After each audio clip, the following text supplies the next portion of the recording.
Happy Small Business Saturday, everybody. This, of course, as you can see, is the video version of Furthermore with Amanda Head, my Monday, Wednesday, Friday audio version of my podcast. And we started this very special series for Small Business Saturday because we love small businesses in this country and we love highlighting them. We have had businesses from all over the country. And tonight we are going to zoom in on Pennsylvania with Lochel's Bakery. Some of you might be familiar with that brand or that name. I tweeted out some of their cookie poll information, some of the numbers leading up to the election, and they sold literally tens of thousands of cookies shipped everywhere across this country. And President Trump won by a landslide in their cookie poll. And of course, President Trump ended up winning the election. So we're going to be back on the other side with Kathleen Lochel of Lochel's Bakery.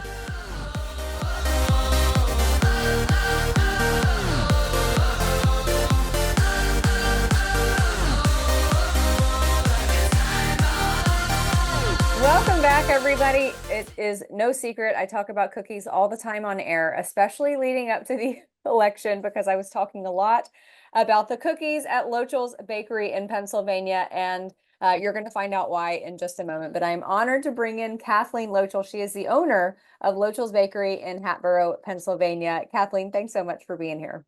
Thank you for having me. So sweets are one of my favorite things in the world. So my audience, both on this podcast and on my TV show, know that any chance I get to talk about it is right up my sweet alley. So I want to preface our audience by saying this is, if you all heard me talk about the political cookie count heading into the election, this is the lady behind that. Kathleen, I know your bakery does so much more than the political cookies, but that was, I mean, your cookie count went absolutely viral. So congratulations to you. Thank you. Tell us, just give us kind of a background about Lochel's Bakery, because you guys, I mean, this is a third generation of baking for your communities in Pennsylvania. Tell us about it. Yeah, so my husband is the third generation baker. I married into this, so I can't take credit for everything. I can just take credit for the present 19 years that we've owned this. We're in a small town in Montgomery County called Hatboro, which the political cookies were, we're in a blue town, so it was kind of hard for some people to take all the red cookies that we sold. Yeah.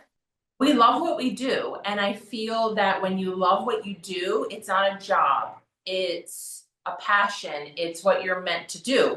So I also pride myself in providing for the community different things, donations to our staff. So it's just a great feeling to come to the bakery every day and do what I do. Yeah, and this is a bakery that's been around, I mean, over 80 years, right? Since 1942. Yes, very old bakery. We use all the same recipes with, I say, a modern twist. And then, we have modernized a lot of the stuff and how we do things. And I think out of the box. And I think that is what separates us from a lot of businesses, is that I think out of the box, I initiate myself, and I use my creativity and marketing skills to make us who we are. That's what you need. You need successful businesses. We need capitalism. We need people to be strong and sell their products. Amen. Amen. All right. So you said this is a blue area. Despite that, and let's dive straight into the cookie poll. You guys sold, I think, 19,000 political cookies, and almost 18,000 of them were for President Trump. Well, actually, we've surpassed 50,000 for Trump now. Continued to sell them after the election, and we're selling them right now. Like, we're making Trump gingerbread houses. Like, who would have thought, right? So we're taking a gingerbread house and making it into Trump themed, and then when they're coming in to buy them, they're buying more cookies. So it's astonishing. It's actually like a small miracle for a small business to be this successful using the Trump name. And I tell that to everybody, regardless of their political affiliations. Yeah.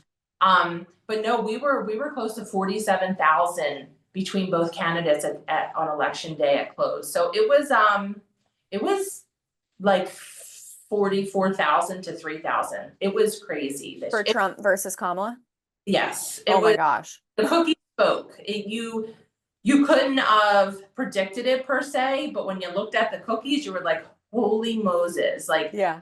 The cookies were talking, because we were shipping them all over the country. That's what I was going to ask you, because you guys shipped them everywhere. Yes. And then I'm taking orders right now for Inauguration cookies to ship in January. And people are going crazy over them. Like, they want the Trump name. It sells. It's the Yeah. truth. Yeah, I mean, Trump is bankable, whether it's in the form of cookies or golf clubs or hotels or whatever the case may be. The Um, economy. yeah, yeah. And, especially as we are looking at the holidays for, Christmas and Hanukkah began, actually, as of this recording, it began a few nights ago. But what does it seem like for you as far as the mood of your customers? Because as a business owner, you guys, you're constantly in contact with people in your community. And the reason I ask this is because I live in Los Angeles, and despite the fact that this city is very, very liberal, and despite the fact that their gal lost, there is a really interesting sense that I am getting that people just seem more upbeat. It's almost like the people who voted for Kamala, they're not as upset this time around that Donald Trump won, because even though obviously Trump is Hitler and Mussolini and Pol Pot and all of them rolled into one, despite that, they somehow have a cheerier disposition. I totally agree. I mean, they're coming in very happy. They're not just buying Trump stuff too. So I'd like to always say that to people, even though they're coming in, for their Trump gingerbread houses or their Trump cookies, they're buying other things. Yeah. So they're not specifically seeking us out just for Trump. They have found a bakery.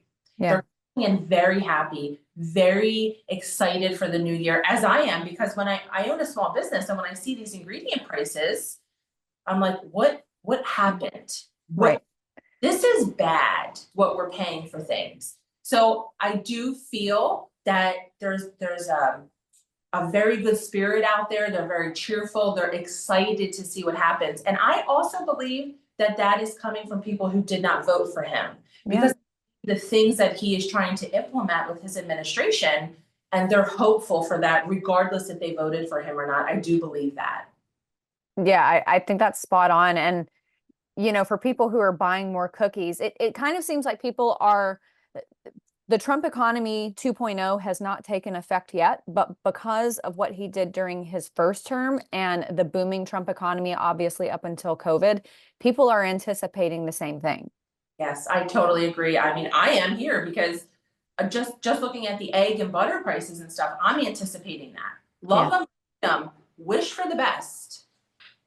Absolutely, absolutely. Well, and I was just speaking a few weeks ago to a pollster about President Trump's transition, and this time around, he has a 53% approval rating for his transition. So, despite the fact that the left is using the same terms that they used for Trump to describe some of the people who he's appointing, it seems like the American people are not in agreement. But I want to move on to the baking and the sweets side of things, because it's one of my favorite things to talk about.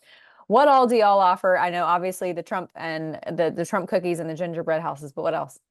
So our number one seller are donuts. We have a phenomenal donut business. We have about 30 varieties, and that is our number one seller on a daily basis, is donuts. But we make like very old school things like butter cakes and cookies and cupcakes, lots of cupcakes, brownies, Danish, you name it, we have it, full service, bread, rolls. So we do a lot. We start at 2 a.m. baking, 2 a.m. Oh my goodness. Yes. So gracious. Doing it all. Okay, and I want to ask you about some of the things you guys serve that you can't find a lot of places, and I know this because I don't even recognize some of the names of them. What is a George Washington cake? So that is a very old school spice cake, and it's made with molasses and raisins, and you really have to have a taste for traditional spice cake for that. And it's very hard to find, so people drive here for it, and they buy multiple George Washington cakes. I think that's fantastic. Okay, and a German apple cake. What is that? It's very it's on a drier side, unlike a Jewish apple cake. So it has whole chunks of apple in it, a lot of cinnamon, and it's a drier cake because people use it to dunk in coffee. Gotcha. That actually sounds really delicious. Okay, and a bee cake, BEE cake. What is that? That's a very traditional German cake. It's glazed with honey, almonds, and filled with custard. Another drier cake, but when you're dealing with very traditional people, they want these cakes. It sounds like there is a common thread between traditional cakes and drier cakes. Is that? Yeah. Okay, interesting. Is it because they did a lot of dipping? Yes, like a cruller donut. They dip them in coffee. Okay, all right. That must go back to our British roots with their dirty water, their tea, and dipping everything in tea. And then Singerly cookies, what are those? So that is a cookie that's made with anise, that's made just for Christmas. And it's we have the old stamps from the 1940s, and you stamp the cookie, and they have like, they almost look like playing cards, very like small 1 by 1 inch, and it's made with anise. So you have to like anise. Okay, anise. I'm not much of a baker, so is anise a spice? It's like black licorice. Oh, okay, gotcha. Okay. Yeah. All right. So you guys also, as you said, butter cakes, cookies, Danish decorated cakes, donuts, which my nephew calls dodos, miniature items. What are the miniature items you guys have? So we make mini cannolis, mini Danish, mini sticky buns, or some people call them cinnamon rolls. Okay. I feel like that's perfect for like an office party or something like that. Lots of stuff. Okay, and on the health side of things, because as much as I love sugar, I am starting to learn all of the dastardly things that sugar does to my system. So for the sugar-free offerings, I know you guys have some of those as well. We don't have any more sugar-free items, unfortunately, because Peter, who would help, we have a local fruit person that makes the fruit for us. They can't get the necessary ingredients right now. So we don't have sugar-free items right now. We do offer some no gluten added items. Oh, but nice. They're not certified gluten-free, so we have to watch with that. But I always say it's all in moderation, and we don't use any preservatives. So everything is made fresh daily, which is crazy, right? But there's no preservatives, so that's a very good health thing. And then when you're buying quality, it's better than all of that box stuff. Absolutely. And I follow the 80-20 rule. So 80% of the time I try to be healthy. So you guys are going to constitute my 20. There you go. And we're looking for alternatives right now for the red dye, because we know that, there's going to be a lot of new health things coming out. So we're just looking for different alternatives to improve as well. Yeah, I was going to ask you about that because, if RFK gets confirmed and at HHS and he goes in and he does a whole rejiggering of the health food system, I know what is it? Blue. There's a blue one, there's a red one, and there's a yellow one. There's a lot of alternatives that we can do. So it's finding the right alternative to make that works for us. So we're experimenting right now with some cherries, and we're going from there. Oh, nice. Yeah, I bet that provides a nice vibrant red. Okay, we have to take a very quick break, but we're going to be back on the other side. So excited to continue this. Everyone is family here. It's not just a bakery to us. It's so much more. Lochel's Bakery is a third-generation bakery located in Hatboro, Montgomery County. My husband is a third-generation baker. His grandfather and great-grandfather came here from Germany. I myself am the first generation here from Sicily. My dad was an immigrant here, brought over by my nonna and nonno. So bakery has been in our blood. Here at Lochel's Bakery, we do everything from donuts, cakes, pastries, hand-decorated cookies, you name it, we have it. All by scratch, using all of the third-generation recipes. A lot goes into the bakery. On average, we go through about 2 skids of flour and sugar each week, hundreds of pounds of butter, every color Jimmy possible. Without the support of the community, we would not be here. It's more than just a small business. It's the backbone of America, and if you don't support the small businesses, we won't be here, and the main streets won't be here. They do so much more than what people see, like provide jobs, a sense of normalcy right now, especially. You can come into our bakery and talk to us. They know us by name. It's not just desserts, it's celebrations of everyone's lives. Welcome back, everybody. We are here with Kathleen Lochel of Lochel's Bakery in Hatboro, Pennsylvania. Kathleen, I just want to kind of refresh our audience and go back to the beginning because you guys bought the bakery back in what, 2004, 2005? 2005, yes. Wow. Okay. So when you got, first of all, how did things start off? Was it, for a lot of business owners, sometimes it's a rocky start before you kind of get your sea legs underneath you, or was it just kind of a very quick boom and here we go? No, it was not easy. I had a 1-year-old, our oldest just turned 1. We had no money in the bank. And I think that in a way, my husband's family was banking on us failing because they didn't like that we took it over, but we made it. I remember one time I had $500 in the bank and I'm like, Rob, what are we going to do? How are we paying our bills? But we made it. We've always found a way. So it hasn't been easy, but I will tell you the past couple years, it's gotten a little easier. I think people found us and they value us more since COVID. They value the small business. I feel that they like my staff, we're welcoming. So Yeah. we're going to be successful no matter what. That's my philosophy. I love that. And it kind of seems like, I mean, no pun intended, but that is kind of baked into the history of Lochel's, because you guys had, there was a fire prior to you guys purchasing it in 1995, and everything was destroyed. But with family and friends, they managed to get everything done and fulfill all of their orders. Yeah, we did. We have a neighboring bakery friend at our hometown, and he helped us. So there's always been a struggle, right? It's about how you manage these struggles, how you move ahead. And so that's what we did. Even during COVID, right? Like they wanted to shut us down. And my husband and I were like, absolutely not. Like you would have to come in with a bulldozer before you shut this bakery down. I And love that. we opened and we provided for the community and people flocked here. So I feel that if there's a will, there's a way. You just have to be strong, hold your values, and do what's best for you. And Yeah. that's what I've done. I love that. And I hate to bounce around, but I do want to get back to the election cookie poll, because that's how you guys came on my Yeah. radar, and I loved following it. And I know your cookie poll has predicted correctly 3 of the last 4 presidential elections. So congratulations to you Thank you. guys. You obviously sold and shipped cookies all over this country, some out here in California as well. But you also had a lot of exposure from news outlets. Tell us about that. Yeah, and so fun fact, California was in the top 5 shipping for us. Hey. So I feel that there's a change coming for California because, over 4,000 packages and California was in the top 5. That's pretty wonderful. You know,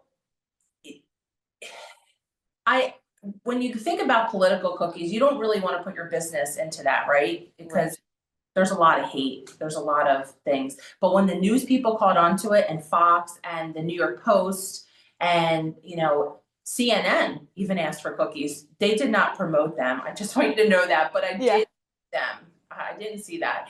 But the media was like, wow, like this is a positive twist on the election, right? Yes. As we're selling both candidates, essentially we're promoting to vote, right? Yes. Because you're coming in here to vote for a cookie, but you're reminded of the candidate that you're supporting. So, somebody said recently on the Don Giorgiano show, I don't know if you know him, in New Jersey, he said that I was one of the top 10 reasons Trump won Pennsylvania because we promoted the cookies. I love that. When you get that media exposure, you can't refuse that. And I had some issues with employees here and there, to be honest with you, because there was a lot going on. But I kept saying to them, you can't buy this media attention. Right. You can't put a price on this. Yeah, You have absolutely. To the longevity of your business. So I appreciate all the media that came out here, that asked for podcasts like yourself, that did news articles. And I hope that it doesn't stop, because come January 20th, we're rocking and rolling with the cookies. I love it. I love it. I might have to place an order for those for the inauguration. What are they going to look like? So we have in the pack of 6 that we're shipping, there's 3 that say Trump won 2025 for the inauguration day. Then there's one that says Trump 47 and 2 that say MAGA. Nice. They're on our website. I mean, it's just wonderful. Like I could never refuse this business. Yeah, I love. Okay, so for people who want to order them, if they want to, have them shipped somewhere, is it better to just go ahead, and I'm trying to pump up people. It's right on our website. It's pre-ordered. But I'm saying, is it better to buy more than 6? Should you just go ahead and buy, 3 dozen? Yeah, people have bought like 10 dozen. So, I mean, they're having parties. People are coming in here saying to us they're having inauguration parties because they're off of work that day since it's MLK Day. Right. So I love that. We're going to extend our hours the week leading up to that because we anticipate it hopping here. I bet you guys are going to need the Love extra it. time. Love it. Bring it on. That's fantastic. Okay, so you also, obviously you had plenty of exposure from different places, different corners of this country, but you had to get a translator because you were also getting media inquiries from Germany, China, and Italy. Yes. multiple Taiwan. We had them all here. So some of them would bring a translator with them. And watching those videos, I'm like, oh my gosh, what did I say? Because I don't even understand what I'm saying. But yeah, so that was really fun. I think that the top media for me was when Donald Trump's camp would share our cookies, because that was I don't even have a word, because like they actually put it on their social media. Who does that? Because he cares, I believe, about the small businesses. Yeah, I think that's fantastic. And honestly, small businesses, and I say this all the time on this small business series, you guys are the lifeblood of this country. You guys are what fuel the economy. I mean, hundreds of thousands of small businesses across this country, and you guys are what keep everything. You keep our economy so vibrant, and we are so appreciative of businesses like yours, especially one that is as long running. I mean, almost a century. You guys are going to be hitting that in 2042. Yes. Is that right? Yeah. Yeah. So not that long. We'll still own it. I love it. Okay, so in 2042, in 18 years, I'm going to call you back and say, Yeah. Kathleen, let's do another podcast. Yes, let's do it. And hopefully my kids will have it then. Right. Hopefully you will be able to enjoy just the items in the bakery and not have to be slaving away in the kitchen making them. Yeah. One more quick question, and this was Sure. something harkening back to my restaurant days. I used to work at an Italian restaurant here in Los Angeles, and there were two locations, and one of the locations was much larger. The kitchen was much larger because that was the prep kitchen. That's where all the sauces were made, the cannolis, the pastas, all that kind of stuff. And then the other kitchen that was at the Hollywood location was really just, preparing the food for the customer as opposed to making all of the sauces. Do you guys do everything there at your location? Yes. We make everything here. We actually have 3 buildings. Like we had a middle building, we bought the end buildings, knocked the walls down. So we make everything here. As crazy as it sounds. Wow, that's a lot. Okay, Yes. and you said you guys start at 2 a.m.? Yes. 2 Goodness a.m. great. So at 2 a.m., when you have people coming in who are working on all of the different bakery items, how many people is that? We have a total of 30 people that work here. Wow. Yes. Not too small, but still small business. Right. But my husband does the majority of the baking. We have my nephew. We have, some really good bakers back there. We have a wonderful cake decorating staff. Like I feel like the best cakes in Pennsylvania are from right here at Lochel's Bakery. And yeah, we have we have wonderful people that work here and support us. So 2 a.m. Beautiful. calls, it's time to make the donuts. I love it. I love it. And time to serve your community, which you guys obviously do so well there in Pennsylvania. Tell everybody where they can find out all about you on social media and your website as well, so people can order Sure. cookies. So we have our Facebook and social media on Instagram, which we're very active on, Lochel's Bakery, and then our website, www.lochelsbakery.com. Everything's there. You can email us at bakery@lochelsbakery.com. I love it so much. Kathleen, this has been such an honor. I'm so glad we were able to make this work, because I think we've been trying to get you since before the election. And I know you have been absolutely hammered. We look forward to talking to you again soon, and we're going to order some of those inauguration cookies. Please do. We will. Kathleen, take care. Happy New Year. Happy New Year to you as well. All right, everybody, we're going to take a quick break, and we'll be back on the other side to wrap up.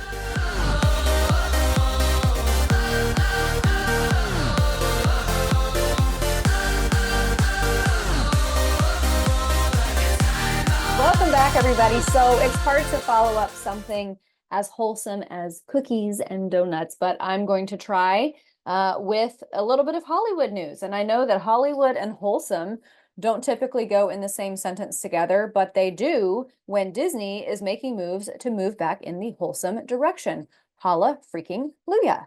Now, oh, you know what? I also wanted to point out my earrings, my leg lamp earrings. Not exactly wholesome, although Christmas story, I feel like, I don't know, there's nothing unwholesome about them, I suppose, but some people might think so. Let me put it this way. I wouldn't wear these to church, or maybe I would. I don't know, just to stir it up a little bit.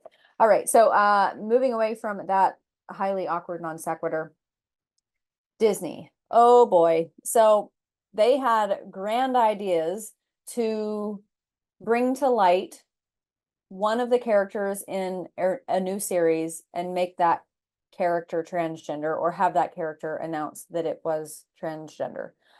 So this series, Win or Lose, it's an animated kids show that follows the adventures of a co-ed middle school softball team I guess it began streaming back in February on Disney Plus, and it was originally set to feature a transgender character, but that is no longer going to be the case. Actually, I guess this coming February is when it's going to start streaming.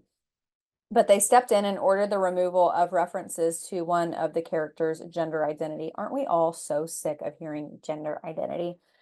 So this is according to a report from The Hollywood Reporter. The changes impact some of the show's later episodes, though it remains unclear who the trans character ever was and how big the part of that character was. An unnamed source close to Win or Lose, this series, told the outlet the studio made the decision to alter course several months ago. They said, when it comes to animated content for a younger audience, we recognize that many parents would prefer to discuss certain subjects with their children on their own terms and their own timeline. Ding, ding, ding, ding, ding, ding, ding, ding, ding, ding, ding. Oh my gosh, why did it take this long for these people to figure this out? That you don't get to address gender and sex bull crap with kids. It's a parent's job, and only a parent's job, to broach those types of topics with their children. It is none of your business. And the reason why Disney has tanked in so many of these projects is because parents are sick of it. You're not the parent, Disney. I'm very, very glad that they came to that conclusion. The statement marks an about face for Disney, which has recently published transgenderism and other forms of gender nonconformity in its entertainment aimed at kids. In 2022, the Disney Plus series Baymax featured a transgender man who menstruates and gives advice on which maxi pad to buy. The one with wings. Disney's Marvel superhero series Loki revealed that its title character is gender fluid. Oh, and Disney's Lucasfilm recently cast transgender actors in the Acolyte and Willow series, both of which were canceled after just one season. And to that end, I will remind you all that in 2022, that's when a lot of the controversy surrounding this erupted, because the former CEO, Bob Chapek, criticized the Don't Say Gay bill in Florida, the Don't Say Gay bill that actually didn't say anything about gay in the bill. Anyway, he criticized it. And then in June of that year, Pixar's Lightyear included a same gender relationship and kiss, which also sparked controversy. And then Disney Animation's Strange World, which featured an openly gay lead character, opened several months later. And both of those films failed to perform domestically or overseas, earning just $226.4 million and $73.6 million respectively at the global box office. LGBTQ plus content face challenges in certain international markets where a country may impose a more restrictive age rating or ban the content altogether. Listen, I've spoken about this basically since the election, or maybe a few days after the election, because for a few days after the election, the left was melting down again, although I would argue it was not nearly the meltdown that we saw in 2016, which I was kind of bummed about. But since then, there seems to be an overarching sentiment among all Americans, left, right, whatever, that things are going to be all right. Things are looking up. And as if you tuned into my podcast, what was that, this past Monday with Scott Rasmussen, I encourage you all to go check it out. Scott Rasmussen was talking about the increased spending going into the holidays. He talks about this strange dynamic where you poll people about how much they intend to spend for Christmas before Thanksgiving, and they say, oh, we're going to be a little bit more frugal, we're going to be a little bit more responsible, and then Christmas rolls around and they're asked the same question, or in the past tense, did you spend more or less? And it's always more. But this time around, I think that people just have a little extra joy, a little vitamin J, that extra joy heading into this Christmas, knowing that a change is going to come, in the words of Sam Cooke, Otis Redding, Sam Cooke. Boy, we are all so ready for that change, aren't we? Anyway, I hope you all had a wonderful, wonderful Christmas. And again, go support Lochel's Bakery on social media and online. Go order their cookies. I'm definitely going to order some for the inauguration. And I know, go back and look at their election cookies. They were so stinking cute. I just can't even get over it. All right, everybody, have a great afternoon. And go and like and rate and review and do all those fun things with my podcast. And remember that we put this video episode out on Rumble and YouTube. and we announce when we post it on all of my social media. So find me on social media at Amanda Head and the podcast on X at Furthermore Pod. See you